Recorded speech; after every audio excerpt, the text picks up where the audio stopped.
fierté de la région. Regardez ce garçon, il est tout jeune, à peine plus de 30 ans. Joli sourire. Il s'appelle Meryl Humblot. Vous direz, tiens, bah c'est sur France 3 que j'ai découvert ce métier.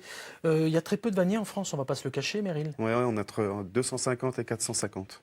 Donc vous êtes Officiellement. l'un des 300, on va dire, si je tranche le Oui, milieu. après il y a beaucoup de passionnés, il y a quand même beaucoup de clubs de vannerie un peu dans toutes les régions.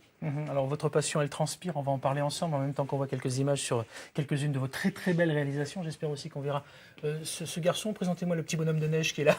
Donc ce bonhomme de neige que j'ai fait pour l'année dernière pour les expositions, parce que quand j'expose, avoir une grosse pièce pour être vraiment visible. Ouais. Donc cet hiver, il sera mis en location. Bon, mais très bien. Ouais. En tout cas, il mesure plus de 2 mètres, il est très très chouette, très sympa. Je reviens sur votre métier. Le métier, vous l'avez appris où? À Faille-Billot? Faille-Billot, la seule école en France. Ouais, on n'est pas loin de la Bourgogne-Franche-Comté, hein. On est aux Exactement. portes de la Champagne, C'est ça. pas très très loin de Vesoul, là où vous vous trouvez. C'est quoi 3/4 d'heure de route à peu Ouais, près? c'est ça.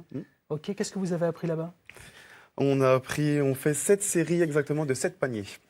Voilà, parce que c'est des gestes qu'il faut maîtriser, donc c'est-à-dire, c'est pas en une fois qu'on va les apprendre, il faut les répéter beaucoup pour vraiment intégrer, parce que c'est vraiment des gestes qui ont été appris depuis nos ancêtres depuis tellement longtemps, et il y a une réelle transmission derrière ces gestes. Ouais, alors c'est justement ce panier-là, par exemple.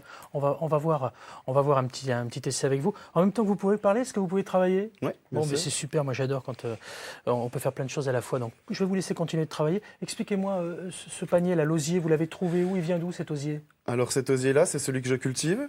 Parce que vous cultivez l'osier. Je cultive l'osier. Alors j'ai une association à Faille-Billot qui aide les jeunes vanniers à s'installer, et du coup ils ont une parcelle qui est déjà en place, qu'ils ont mis à disposition pour les vanniers. D'accord, on va vous Donc, voir travailler. on Je sais pas est si on voit plusieurs bien. vanniers. Attends, je vais tourner un petit peu. Vous Oui. savez, c'est la télé, donc forcément, on va truquer un petit peu l'histoire.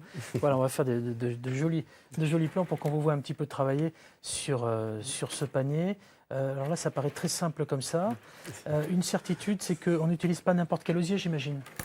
Oh, tiens, ça casse. Voilà. Ouais, voilà, Il c'est fait ça. un peu chaud sur le J'allais vous plateau, dire, l'osier, du il coup, faut que ça ça soit un sèche. petit peu humidifié, c'est ça? Exactement. Alors là, c'est de l'osier brut, c'est-à-dire l'osier avec l'écorce.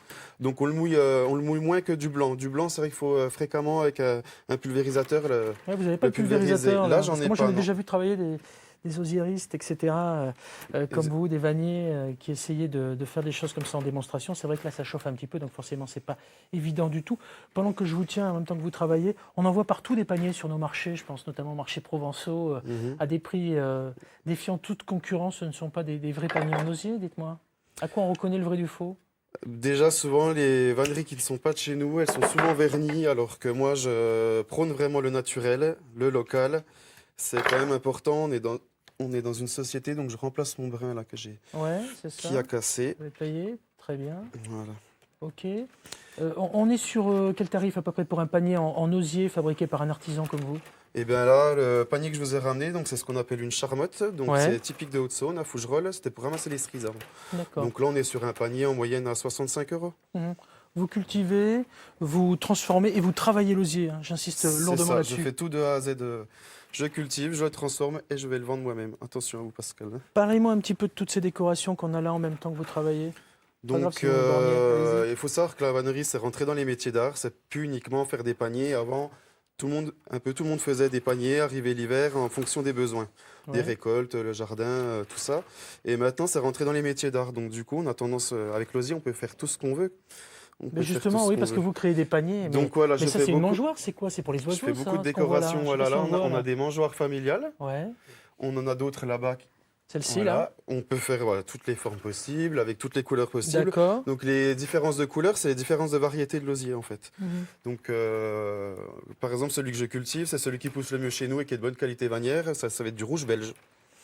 Par exemple, on a un osier aussi qui fait un peu bleu. Et du coup, en Haute-Marne, on l'appelle justement la bleue. Dites-moi, l'osier, c'est vivant? La preuve, vous me le disiez là à l'instant, ça vient de casser parce que vous ne l'avez pas suffisamment arrosé. Est-ce que moi, si demain j'achète un de vos paniers, une de vos réalisations, avec encore une fois du vrai osier de chez nous, il va falloir que je l'entretienne? Non, alors il n'y a pas d'entretien spécifique. Après, quand on a un panier, admettons qu'on l'a un peu sali, on peut le passer un petit coup à l'eau, tout simplement, et bien le faire sécher derrière. Ça lui fera du bien, ça le nourrira un petit peu. Vous faites des ateliers pour les enfants. Alors j'imagine que, à l'image de votre garçon Marcel, qui est peut-être en régie, qui nous regarde qui a 2 ans et que je salue, voilà, parce qu'il ne pouvait pas être avec nous sur le plateau, parce qu'il faisait un petit peu de bruit. Qu'est-ce qu'ils vous demandent le plus, les enfants? Qu'est-ce qui nous demande le plus Ouais. Avec les enfants, souvent, on va travailler sur un petit fond contreplaqué comme ça, parce que Voilà. sinon, tout de suite, on va être obligé de faire un fond rond qui est quand même tout de suite plus technique.